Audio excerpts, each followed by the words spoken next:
You could say, where there's a will, there's Carl. Where there's absolute determination, there's Carl.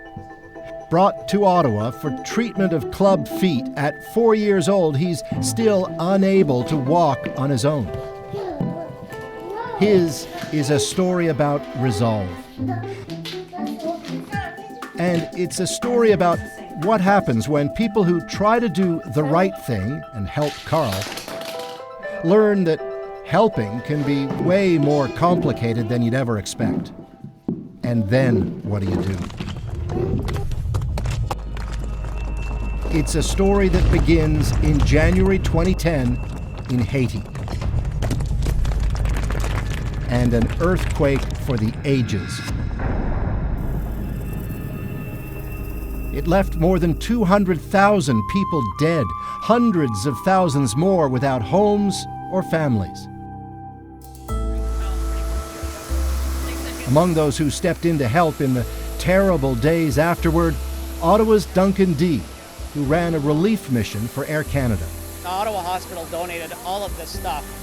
It was a trip that would change Duncan's world. Not long after we met up with him on that tarmac, Duncan's life intersected with Carl's. You see, somewhere out in that hell, a survivor, Carl's mother, was 8 months pregnant. No one knows exactly when Carl was born or where, because almost immediately someone wrapped him in a blanket and dumped him outside an orphanage. An orphanage Duncan and his family had begun supporting soon after that first relief mission with Air Canada. The quake had hooked the D's, all of them, on helping Haiti. That's Mary O'Neill D., Duncan's wife, and their kids, daughter Maggie and son Connor, doing what they could. But on meeting little Carl, they soon came to understand that he in particular needed more than the orphanage could offer on its own. Treatment he could get if they took him home to Canada. It's basically trying to make a difference, and we'll try to be parents, but to be guardians, to be mentors, to just give what we can give, as long as he needs it. What Carl really needed was the ability to walk. In Haiti, there are effectively no wheelchair ramps, no real infrastructure for the disabled. If you can't walk, you quite simply won't do much of anything there, ever. The only way to help Carl, they figured, was to fix his feet. But when we heard the story of him sitting every day and crying as the bus left with all the other kids, well, the next thing you know, we're applying for a visa. He's on a plane on his way to Canada, and we're thinking, okay, 3 to 6 months, and this will be a nice family adventure, and we're going to have an opportunity to help improve the quality of his life. Once here, he fit in quickly. Carl was baptized in Canada. They took him with them on holidays to New Brunswick. They got him into school. All was good, but things soon turned complicated. Montreal, winter of 2014. And for Carl, the foreign concept of frigid temperatures. Are we going to go see Dr. Handel? Montreal's home to what had become a familiar place, the Shriners Hospital, which had agreed to treat Carl at no cost. Good morning, how are you? This is Carl Pierre. Yes, hi, how are you? It was here they learned what they thought was club feet was in fact far more complex: arthrogryposis. It means that under those casts, his tiny legs have almost zero muscle. There goes one foot. Oh, wow, look at that. His ankles, his knees, and his hips are rigid. Carl, you're free. Yay! This is going to be a lot of work. Our dream of very simply fixing club feet and be back playing soccer had to be adjusted a little bit.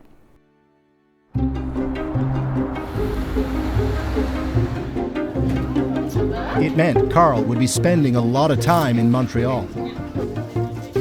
This one's their 14th trip. Think about that. Lucky, yeah, you are. With more to come. It's a really good improvement this week. But here's the thing.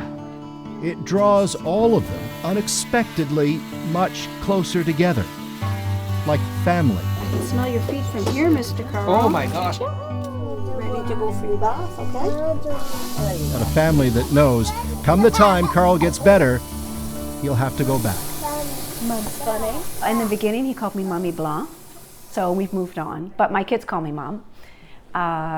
It's going to be tough. It's going to be tough, but I mean, he's a child in our home, and we love him like he's our own.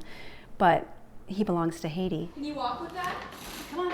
We know what the hardest part is when it's going to be time for Carl to go home. We know we're going to have our hearts broken when he goes back. I mean, for me, I think the hardest part is making sure that you're doing the right thing. Yeah. January 2015. 5 years after the quake. Bonjour, Betsy.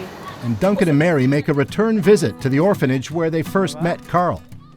CBC News was in Haiti then as well, gauging the country's overall recovery. We caught up with the D's for a tour of the place where Carl will live again one day. Turns out they've been here a lot since the quake, and it's quite the place, packed with young Haitians given a better life thanks to the relentless work of the D's and others. Hôpital Montréal. Because of the terms of his Canadian visa, Carl couldn't make the trip. But he shows up anyway, on cell phone from Canada. So where are we? So this is Zami Beni, which is a facility which was actually established after the earthquake. This is the dormitory for the 60 kids. So this is basically a typical bedroom here, and you can see that we didn't want the kids to be just kids. We wanted them to feel like these were their rooms. And it's easy to see how Carl would fit back in, if he could walk, if he could play. I don't think anyone who has experienced something like this, where they've met these kids, can possibly turn their backs on them.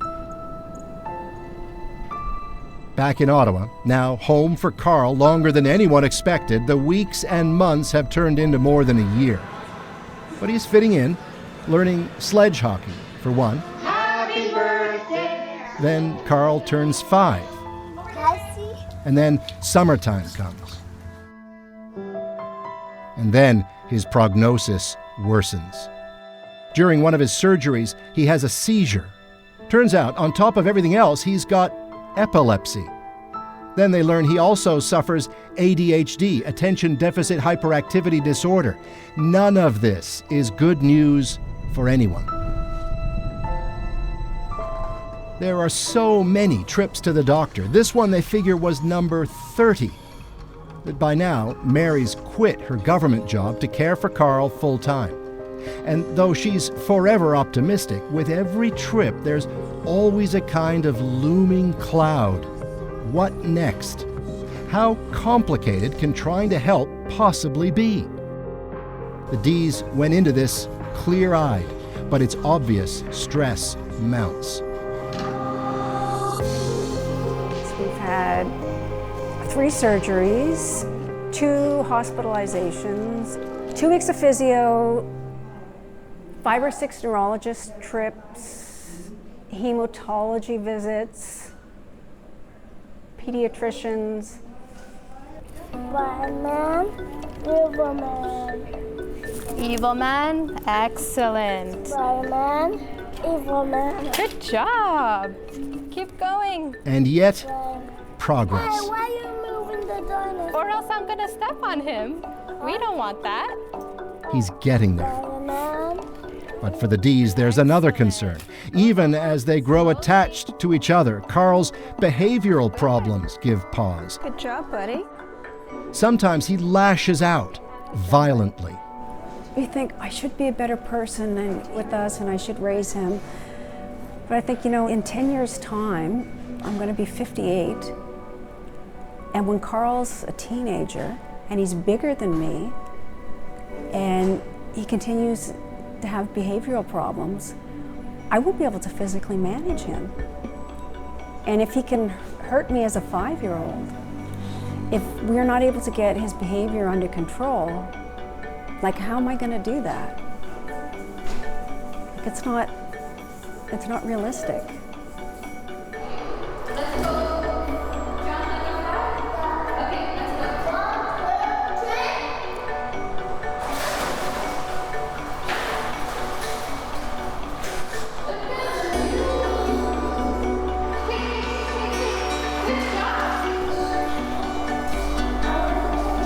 Carl, it's time to go, buddy. Come on, bud, it's been a long day. It's time to come out. The best case scenario for me is that a family falls out of the sky somewhere between now and when he has to go back to San Benny, that you know, Carl's a darling child, but I have to be honest, he's very challenging. Did you have fun at swimming today? We're gonna go up to Angie's room. Adopting Carl is not an option for the D's. His time spent here hasn't changed that. And the months roll by. It's now been 2 years since Carl landed in Ottawa. It was never meant to be this long. Where's Maggie? Maggie's not home from school yet. I used Maggie's car today. But as his physical circumstance improves, Don't you usually put your crutch first? not far off in the background, the realization that means this won't last much longer. And it turns out that's hard for everyone. Oh, I did it. And it's something Carl himself Good job, bud. doesn't quite grasp. Right now, his head is, Mom is moving to Haiti with him, and I'm going to be driving the school bus. It's clear the D's struggle with it. Do you need a boost, or you can do it? An inescapable side effect of helping Carl has been that Carl has become a part of the family, even as he now prepares to leave. Okay, push. There you go. You want to do a coloring competition? Remember the D kids, Maggie and Connor, regular visitors down at the Haiti orphanage? Maggie's been in Ottawa with Carl throughout these many months. Connor's been off at university, but visits as often as he can. This experience had a huge impact on our family's life. And that kind of idea of helping others has always been something that our parents have stressed with us, is something that is a very important family value that we hold. I mean, I'm 20, Maggie's 17 now, and it's been a long time since we were little and had to deal with a younger sibling, and it was something that was really, really nice to have back in our lives again. And yeah, I'm gonna miss him a lot. I'm gonna miss him a ton. I feel like it's harder for Connor because I'm here all the time. So like Connor gets like the really exciting parts of him, but then I get the exciting parts, but I also get the difficult parts. So it's just as sad to see him leave, but I'm also really excited for him because I know what the future holds and how fun it is for him there. It's a struggle as well for Mary and Duncan. We got some professional advice on what do we do with Carl and how do we help him make the transition, and are we doing more harm than good? Dr. Rich? Are we going to break this child, break his heart? So when he wants to gain positive attention from you, what does he do? He knows how to be cute. Well, I mean, the first thing that happens every single morning is Mom, Mom, Mom, Mom, from his room. What and a way to Mom wake comes up. around. Is it enjoyable? Yeah. You gonna miss it? Yeah. Susan Rich is an Ottawa child psychologist and an expert on foster care families. The D's worry, have they messed up? In trying to do good for Carl, have they risked emotional harm? So I miss Mom, and he doesn't want to go back to Haiti. How does he express that? I don't want to go back to Haiti. Foster kids, they learn, go through similar struggles and survive, though not easily. Does that have the potential to cause sort of internal identity wounds? Yeah, it does. He'll have to grapple with that. How do I belong? Where do I belong? whom do I belong to? Because right now, whom he belongs to is a little ambiguous. So we will be traveling back to Haiti, and I plan on spending a week or so with him to help with the transition. It's going to be hard.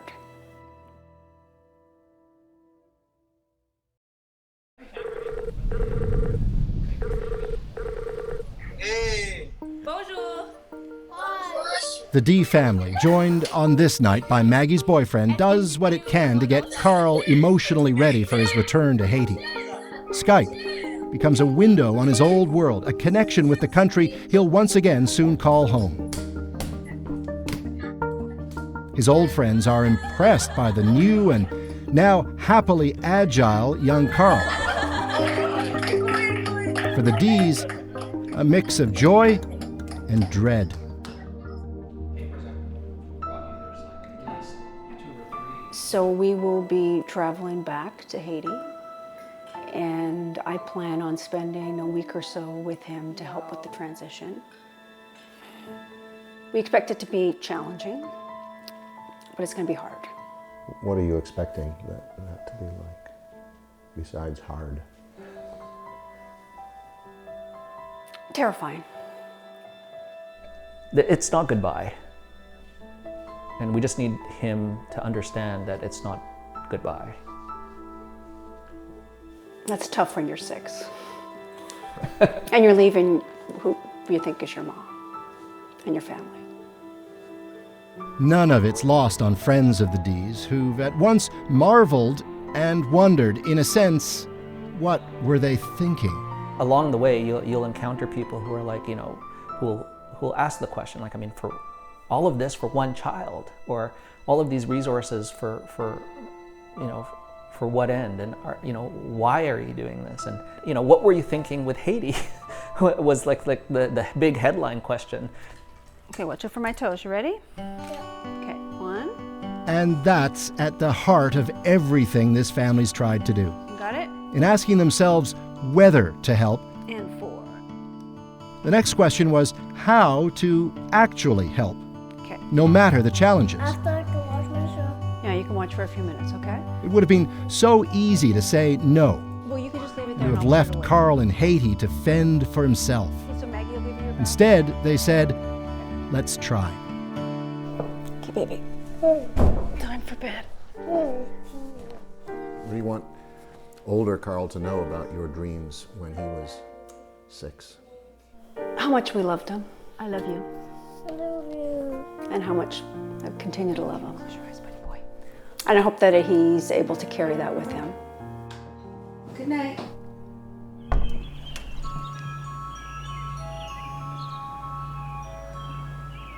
Carl, are you ready to wake up? We're going to the airplane, remember?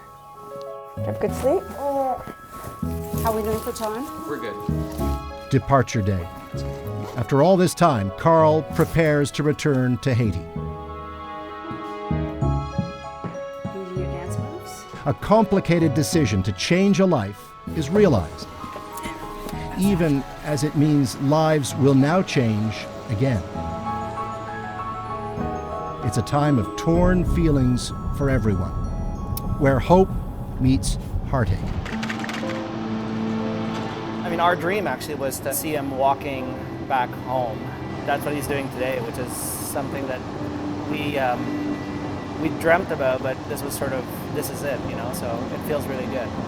As happy as we feel, there's also a sadness in seeing Carl go. He's going to continue to be a part of our lives, but not part of the day-to-day.